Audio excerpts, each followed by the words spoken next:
Okay. Cool. So, I tried reading some things about you guys online before coming into this, and there's not much information out there. No. So some of my questions are pretty basic. Cool. The first one I have is, can we just sort of go around and say who you are, what you do in the band? Sure. So let's start. Tom Murray, and I play bass. Paul Morose, drums. David Kibbe, guitars, backup vocals. I'm Blake. I play guitar. I sing, write some songs. You know. Mainly keyboards. Awesome. And how long have you guys? I saw that there have been several incarnations Bass of the players. band. Yeah. So yeah, several bass So- players. that's it. Three different bass players. He's number 3. We're the So- Spinal Tap of bass players. How long have the 5 of you been playing together? About 2 years. I'm just about 2 years old. Yeah. Fucking Tulsa. That Toll Show, that's right. We went to see Thick as a Brick with Maddie invited me. Yeah. And we were out with Tom and in Poland was there, right? Yep. And I cornered Tommy after Yeah. 5 whiskey and cokes on set break. Cool, man. So you're in the band. So, Matt and I have been talking, we need a bass player. Yeah. And it really fell into place. It was really, really cool. And then we played it, that was in November, and we played our first gig with you in January. It was still freezing cold. It was at a park show. That park show. Yep. But you've had enough practice. Basically. A million other bands. But you know what you're doing. I can play bass. And I can still barely play a couple of these songs. He sucked pretty bad that first gig. I don't have a Let's history. throw these I don't cards on the have a history of good first gigs. Once I learn a song, I've got it. It takes. I like that gig though. That was a fun gig. I thought we killed it actually. You Yeah. know? Tom really doesn't need much practice. Yeah, he's got it down. So Blake, you started the band. I did. Was that? I did. We actually, it's an old friend named Steve Seacrest who did a lot of recording for old bands back in the day at his house, like Pagan Saints that Paulie was in, Clang, a bunch of those old bands. You did a Flat Stanley record. Yeah, I did Flat Stanley record. Did a bunch of stuff. Pink Lincolns. We were doing some recording over at his place, and just him and I, writing acoustic songs, doing old gospel songs and stuff. And it got to a point where we really wanted to have a backing band, if you would, flesh out the songs and have a drummer, have a bass player kind of thing. And when I started talking to Keith Bartlett, who was our first bass player, he was really into it. I talked to Paulie, he was way into it, and Keith knew Dave and called him up. Dave was just getting done with Coma Girl, maybe a year or so. It was about 2 years after Coma Girl. Yeah. Right after Coma Girl. And Keith played me Coma Girl, and he was like, "Listen, he's not really like this," And then he played me some of his acoustic stuff, and it was a lot of what I was doing, really. I had been doing a bunch of home recording stuff, and so Keith came over 2 weeks before and hung out with me, and I played a bunch of just little stuff I was doing at home, and then came back over 2 weeks later. He was like, "Hey, I got this friend. He's doing this stuff. You might like it." So I went over there and started basically putting down tracks on the recordings they were doing, and then we came over here and started. And it really started as a recording project. None of us really anticipated for the first few months that it would turn into a live thing or practice or anything like that. It was really show up at Steve's, play a few songs, record them, and see, just as a recording project. Sunday afternoon fun. Yep, Sunday afternoon. That's totally it. And then at some point it was whoa, could we practice? Could we maybe play out? And then Keith knew Tim, who owns this warehouse, and he had this extra room, and come on up if you can clean it out, pay us, a little bit of money and come over and hang out, and it's yours. And that's when it started. Dirt cheap. Yeah, definitely. It was a little dirty and filled with stuff. How long have you guys been here? 5 years. 5 years? Since pretty much the beginning. Yeah. So we the came- band's about 5 years old then? Yeah, about 5 years or so. We came out here and the cleaned this CD room up. release thing is going to be basically 5-year anniversary 5-year from our anniversary. first time that we played out, which was a New World. Yeah, The first show was at New World? it was a new room. Wow, nice. So it's really kind of cool. It's kind of come full circle. Full circle, yeah. And this practice space is great. Just being able to have access to something that we can lock down and Yeah. access when we want. Yeah. Yeah, it's a cool spot. Where did the name Brahm come from? It's a character in an Washington Irving novel, The Headless Horseman of Sleepy Hollow. but it's the red herring guy, you know, like he sets it up as like a love triangle with Brahm Bones, you know, and you think like Brahm Bones is the antagonist, and then you never hear about him again because the headless guy becomes like the antagonist. So he was like a forgotten character, you know. But I always thought that name was kind of cool, like it's, you know, the alliteration of it and stuff. So I don't know, that's where it came from. Bringing him to be not forgotten any longer. I guess, I mean, I had never heard of him, so. Yeah. But that's where it's from. Yeah, it's from that. So you're bringing him back. Yeah, he was the That's guy. right. He was the guy not played by Johnny Depp. Right. You know, so, you're like, who's that guy in the background? Who cares? There's Johnny Depp. Well, it's actually a He's book. charismatic, man. A what? It's actually a book. Really. It's good that we named it because in Google, we're going to be fucking ranked number 1 because there's no brown bone shit on the internet. That's right. That shit's deep. There's actually somebody has like a Doberman pinscher I've named seen like that. Brahm Thunder or something like that. He's Thunder outta here. Brahm or something. Yeah. He always comes in Yeah, for look us. it up on YouTube or something. It's like this dog running around outside. I'll take care of that on the internet. You guys need to collaborate. Cease and desist. So, is this the first album that you guys have done together, the 5 of you? All together, yeah. Album of the band? It's the first like real album. We did those recordings with Steve back in the day, and some of those saw a little bit of light of day. But this is the first time we Nothing really was released to the public. It was given away. Right. There was nothing ever printed. It was burnt CDs. You know. But the first time we played with Poetry in Lotion, I gave Maddie a disc of like 3 or 4 songs with like Canoe and Mowgli and some of those older songs, and that's really, he was like, dude, this is, you know, I love it. Well, that's how he started playing with band. He saw us play and he said, "I want to be the third guitarist." I listened to I was in the Drive-By Truckers at the time, and I listened to the CD, and it's like, man, y'all need a keyboard player and organist. And Blake's like, yeah, you might. You should do that. And practice up here with Keith. Didn't have a fucking clue what I was doing, and it was fun and challenging, but I think it worked out. Yeah. I guess. Bro, wasn't I'm still do you here. remember was it your first show too at Dubliner when you had to I had to set sit in up a at a fucking- table yeah, in a booth? yeah, table for one. And it was a round booth, so he's all the way in the back of it. It was like with the keyboard sitting on the table, so he definitely looked like It was the he Denny's, was yeah. there. Table for one. And I think he ordered food, and I think they brought the food to the fucking table. And so he's like playing, and you know, he's got food. And meanwhile, we're set up next to him on the stage. That was like- rookie treatment. I think that was because it's my first show. They're like, we're going to come on the stage. You're going to be on the table. You'll be over here." behind this curtain. They ordered me chicken fingers in the middle of the set. It was embarrassing. Yeah, these greasy things shouldn't screw up your Yeah. playing. It's already embarrassing playing a Casio. Now I got to play it the table for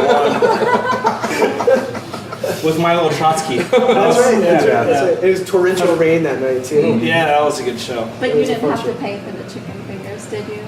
They didn't make you pay. Just later.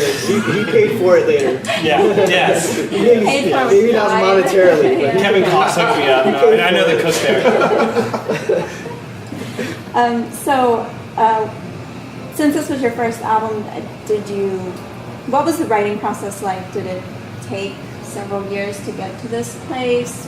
We sort of already touched upon this down there, but can we go over that again? yeah, I mean, it's things are rolling? you know, I mean, the songs come from a bunch of different places. Some of them were written a long time ago. Some of them were written fairly recently. Dave and I collaborated on a handful of them. I've got a good friend named Kevin Klein who I grew up with, playing music with, that collaborated with me on It's some. actually Kevin. It is actually Kevin Klein. He owns a really cool restaurant called The Front Porch in San Francisco, if you're ever out there. And you know, some of the lyrics for a few of the songs came from him. You know, some of the progressions, and I wrote the lyrics. It was very different, you know, in all of it. I don't know. They just came from a bunch of different places, really. You know. And how much does everyone else add to that? They come in with the skeleton. They add a ton. and- It comes in as a skeleton, like chord progressions, basically, and maybe some lyrics. But you know, the progressions themselves are open to, you know, changing here and there, as long as the melodies haven't been completely locked down. And but the parts are Sometimes that changes too. yeah, You absolutely. just have to work really hard to Yeah. make it change. Totally, and It just doesn't work. And I'm really hard-headed and really obstinate, you know. And it's like, this is my, you know. But you have to. I mean, it's been a really adjustment for me, like trying to work in with people and be open to those changes and trust that, like, that creative, you know, back and forth really produces something even better than what was there to begin with. But you have to kind of trust that it's going to happen, you know. And but it's been really cool. And then the parts that they bring are, I mean, it goes from a skeleton to a full-blown body of in a movie. By the time I showed up, somewhere around 2 years ago, I would say probably 75% of this record was written. There's been a handful of songs like "In the Way" that I just own the hell out of with that bass line. But it's definitely I've made my. And I think the rest of them I've Mexico. pretty much made my own as well. Yeah, Mexico, Feathered Hand, Weathervane, two great spots.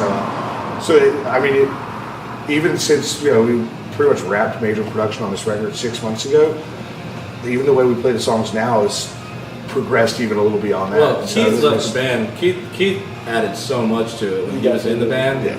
But the thing is that he just does things completely different than most normal people.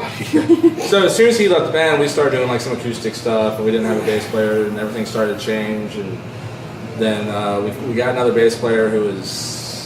His name is Patrick Brooks. Really good bass player. Good bass player. A little more jazzy oriented, I think, than what we were looking for, but killed it. It was really, really good.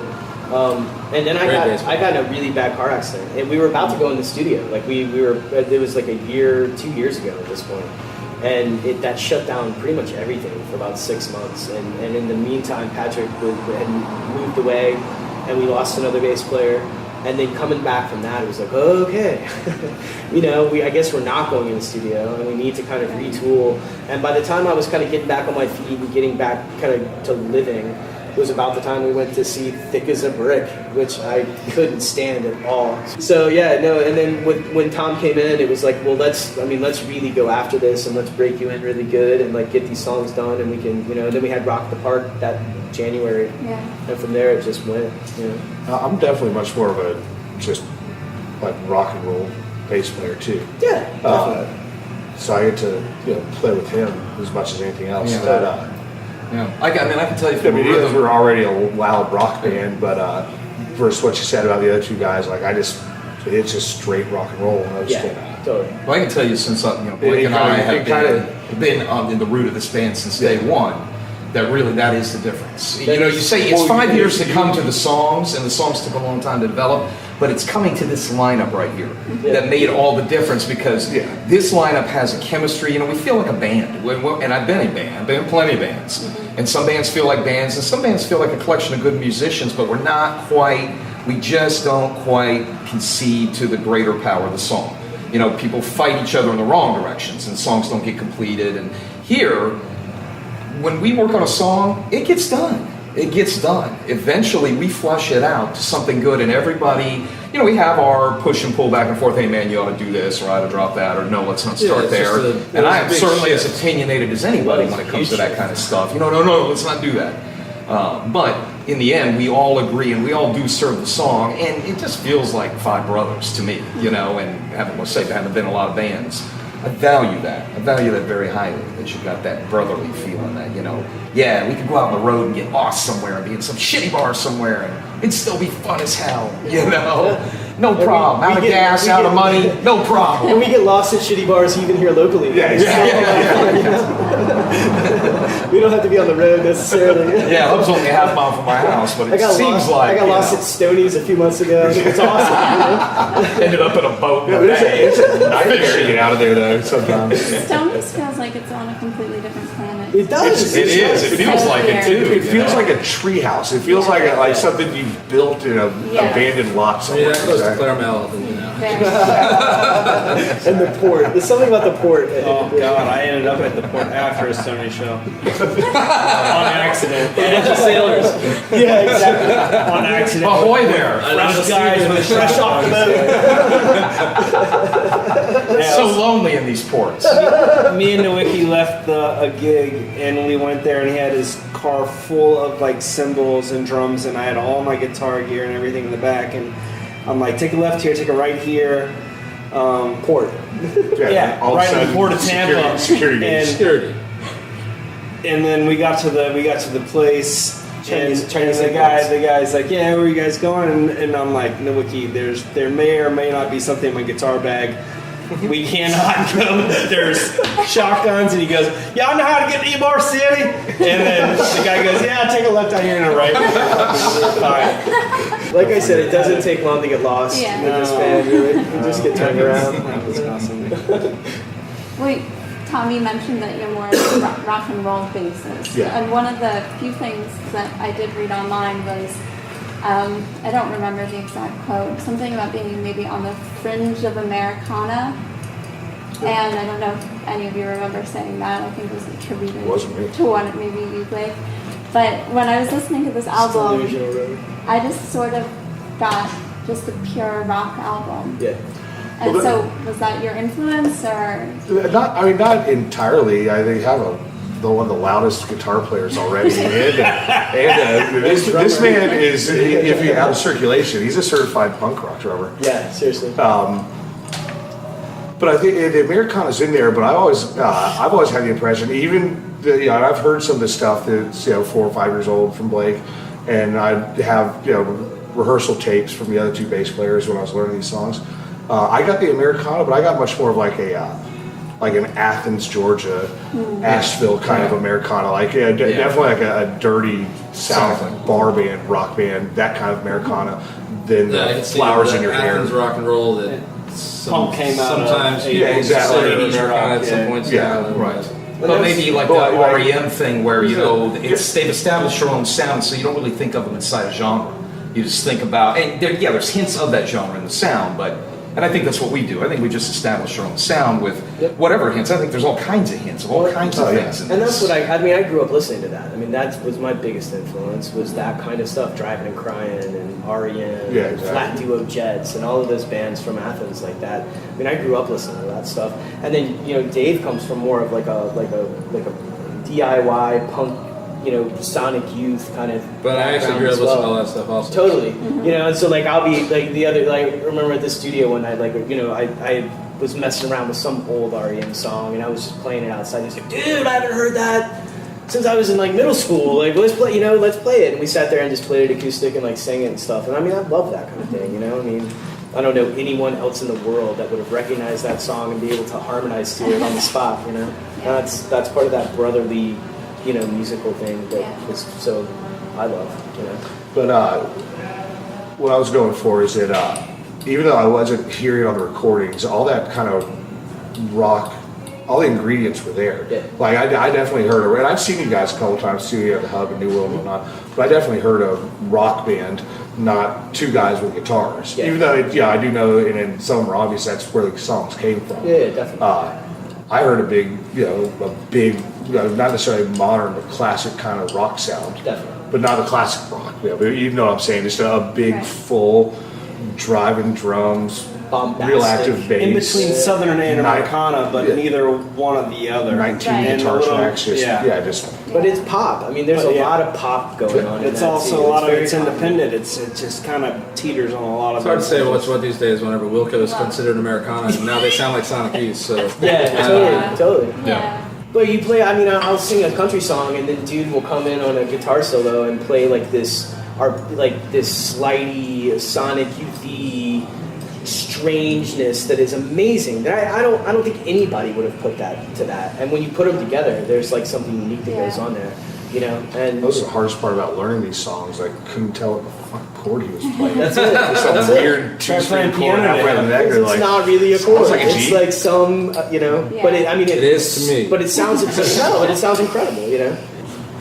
So are there any plans to tour with this album, or are you just going to be playing around town? There's always Do you possibilities. work? We've talked about doing weekend tours, 3 days tours, things like that. We were talking about going with Poetry and Lotion and maybe somebody else down the Keys sometime and doing. I a few still want to do stops. that. I would Yes. love to do that run. Yeah, and up a little through Georgia. And, Athens. But nothing's planned at the moment. Yeah. We'll take it back to Athens.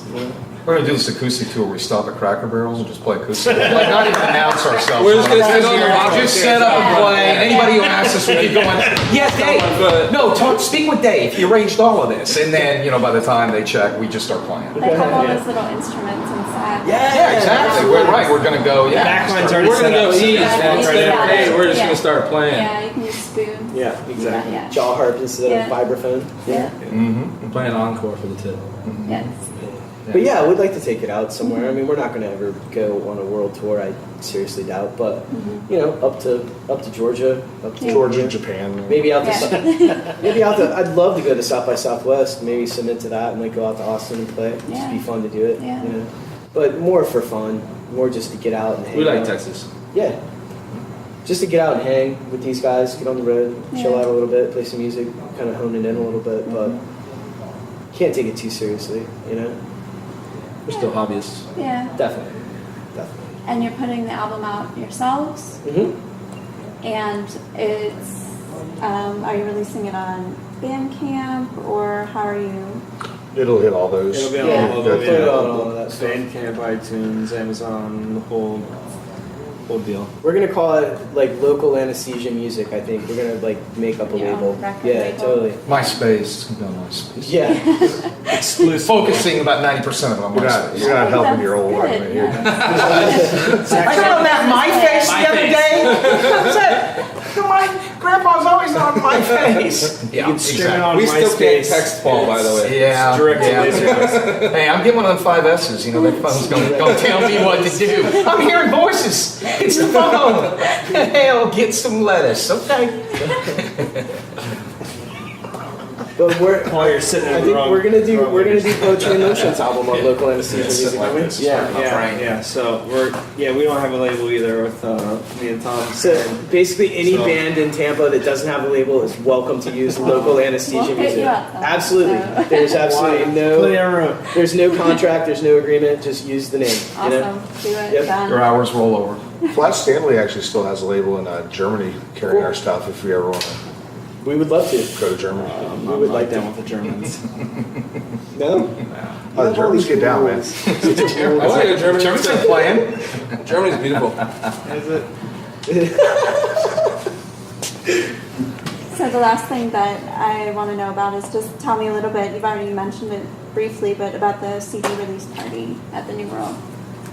13th of It's on October. 13th. Saturday, October October 13th. 13th. We're going to play on MNF the day before on the live music showcase from 2 to 3 on that Friday.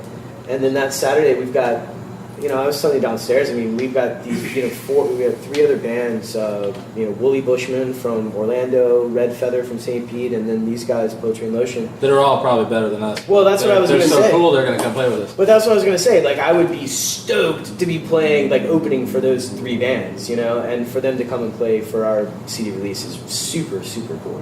So we're really happy about that. And we're talking about, kind of taking over New World Brewery for the night, putting some images on some walls and making it kind of our own thing a little bit, and Yeah. So it'll be an event, hopefully. And you'll have the CDs there We'll have CDs there. and T-shirts. Me? Yeah, we got to talk to Derek some Oh, more, okay. and I'm also looking into something else. But Maybe T-shirts, maybe stickers, maybe Cool. matchbooks. Yeah. We're still looking at merch. Frisbees. Yeah. Frisbees, koozies. Slap bracelets. Nice. My kids would love that. Yes, they would. That's awesome. Is there anything else you guys want to add, or anything you want to mention, or? Oh, Well, Thank you. we really appreciate like Jeremy over here doing like video stuff for us and helping us with like graphics and artwork and stuff. I'm not visually inclined at all, So we're gonna score a horror film that he's working on. In exchange, he's done all this video stuff. He's done shot a video for us. He's done still pictures. He's helped us with graphics and artwork, and that's been huge. Very, very cool. he might let us kill somebody too.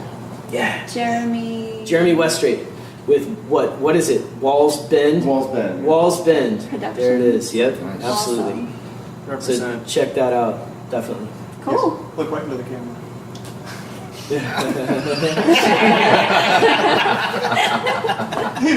Hardy, 2 thumbs up. Sweet. Sweet. Okay, well, thank you guys for talking with Thanks, me. Shay. And Thank you. That was awesome. That was Appreciate it. actually. I'll get stuff written up and I Have can fun, gosh. send it over to you guys to check it out before I send it to Leilani Cool. at Creative Loafing. We love Send it Just to send it. We love Send it to Leilani. Leilani. Yeah. Surprise you guys. Leilani's family. Okay. We love Leilani and Creative Living. Shiver the MP3, she'll work magic. Yeah. Yeah. Awesome. Thank you. Thank Thank you you. very much.